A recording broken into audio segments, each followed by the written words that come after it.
to Beat the Bookie, Citrus TV's premier betting show. I'm Ben Shulman.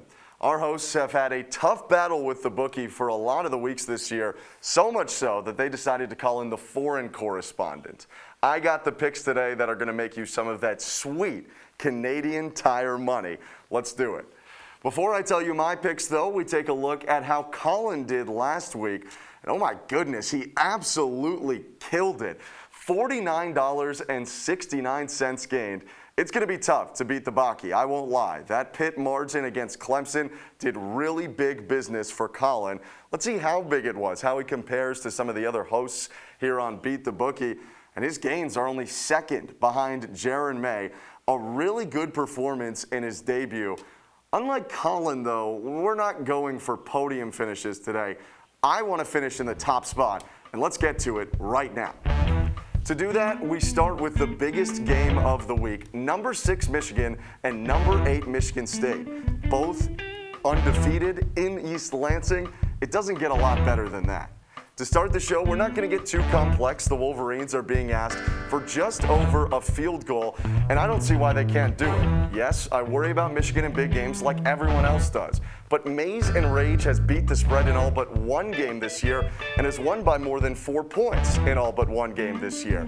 Michigan State's really good too, but they haven't blown people out of the water the way Michigan has. I'm going with the visitors. I have Michigan covering, and I'll put 10 on it. Let's keep rolling. All right, we head now to football's toughest conference, the SEC. The best team in the land, Georgia, takes on newly unranked Florida today. The Gators fell flat last week against a struggling LSU squad to drop below 500 in the conference. Not to mention, that loss dropped them out of the top 25 for the first time all year. I'm a little concerned about this Florida defense. They have been strong for most of the year, but the Gators allowed 49 points last week, including 3 touchdowns in the air. I know LSU ran a ton, and Georgia plans to do the same, but give me Stetson Bennett and his 5 passing touchdowns over the last 2 weeks. I think the UGA pass offense can cook. I'm putting 10 on Bennett to throw over 1.5 touchdowns in this game. Come on, Dogs. Now we head back to the Big Ten for PSU and OSU. Ohio State is ranked in the top 5 with a chance to catch the loser of the Michigan Bowl if the Buckeyes can win today. The Ohio State offense is flat out stupid. Over 49 points per game, thanks large in part to the 22 touchdowns and only 3 interceptions tossed by quarterback C.J. Stroud. On the other side, Penn State's coming off a stinker, a 9-overtime loss to Illinois, where they scored only 18 points. The Nittany Lions offense isn't great, but it's better than that. And Ohio State's offense is great. So I have to take the over here. 61 points is the mark. And Ohio State hasn't had a game this season without hitting that total. So I'm putting 15 down there. And you know what? That's my lock of the week, too. The over on Penn State, Ohio State. All right, we've covered the big games. Now let's get to my games. First, it's a battle of 2 overrated teams. UNC has gone from top 10 preseason to unranked. Notre Dame has been fine, but it's Notre Dame, so they're probably overrated. Despite that, the Irish needing to cover only 3.5 points is an absolute joke. I get that Notre Dame only beat Virginia Tech by 3 points a few weeks ago, but North Carolina lost to VT. So let's remember how bad of a year it's been for the Heels. I can't get the image of UNC's 10-point loss to Florida State out of my head either, which is why I have 10 on Notre Dame covering. Now let's do a strict ACC battle. A boiling hot Pittsburgh team takes on lukewarm Miami. The Panthers just thrashed Clemson 27-17 to get to 17th in the country, while the Hurricanes upset previously ranked NC State a week ago to move within a game of 500. The story of every Pitt game is Kenny Pickett. The 5th-year senior finally broke out this year, and man, was it worth the wait. Make it 23 touchdowns and 1 interception so far. Add in the fact that Miami is bottom 3 in the conference in passing touchdowns allowed, and it should be a field day for Pickett. I have 15 on the Pitt QB, tossing over 2.5 scores. If he's really that pro prospect we expect him to be, Pickett should dominate this game.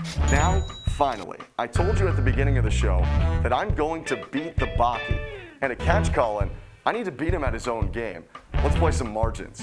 Syracuse is coming off an uplifting last-second win over Virginia Tech and has played everyone tight since promoting dual-threat Garrett Schrader to QB1. Boston College just got dominated for the second straight week, but started the year 4-0. I like the Orange in this one, but I don't see them boat racing the Eagles the way Louisville did. SU has only held a 2-score lead against 2 FBS opponents this year, and just the opener versus Ohio ended somewhat lopsided. So, give me the Orange by 1 to 6 points for 15. From Garrett Schrader to another mobile quarterback, let's look at Liberty. Malik Willis and the Flames have the gimme game of the century against UMASS, right? Wrong. Vegas is giving the Minutemen 10 points in the first quarter, and I kind of love it. Liberty hasn't played outstanding recently, dropping a game 2 weeks ago, and slow starts are the problem. The Flames have gone scoreless in the first quarter in 4 out of the last 5 games. Not great. I know Liberty has had tough competition recently in North Texas and others, but even in a blowout win over UAB a few weeks back, the first quarter plagued Willis and company. Give me UMass and the points in that first quarter, plus 10 for $10. Since we're going UMass, let's stick on football teams that may not be vying for a national title. It's Charlotte and Western Kentucky, both 2-1 in the Conference USA.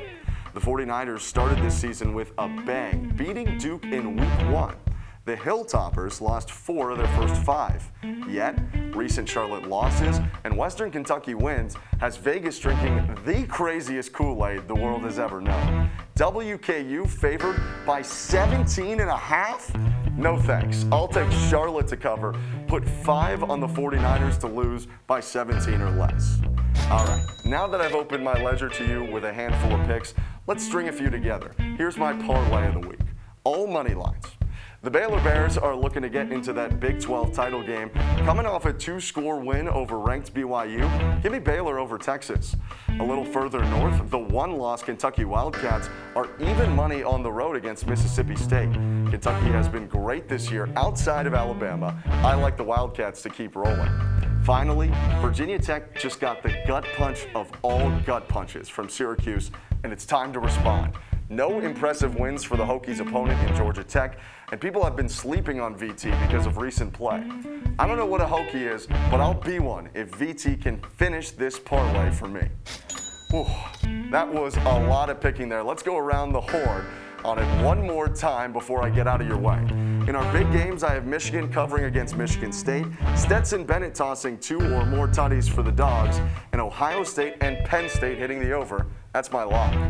My picks were Notre Dame covering over UNC, Kenny Pickett throwing 3 or more touchdowns for Pitt, and Syracuse beating Boston College by 1 to 6 points.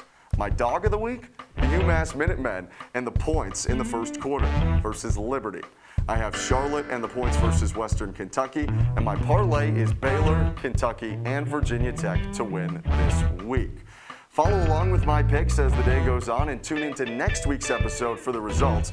But for now, that'll do it. Thanks so much to the head man Calvin Cristoforo and the entire Beat the Bookie crew.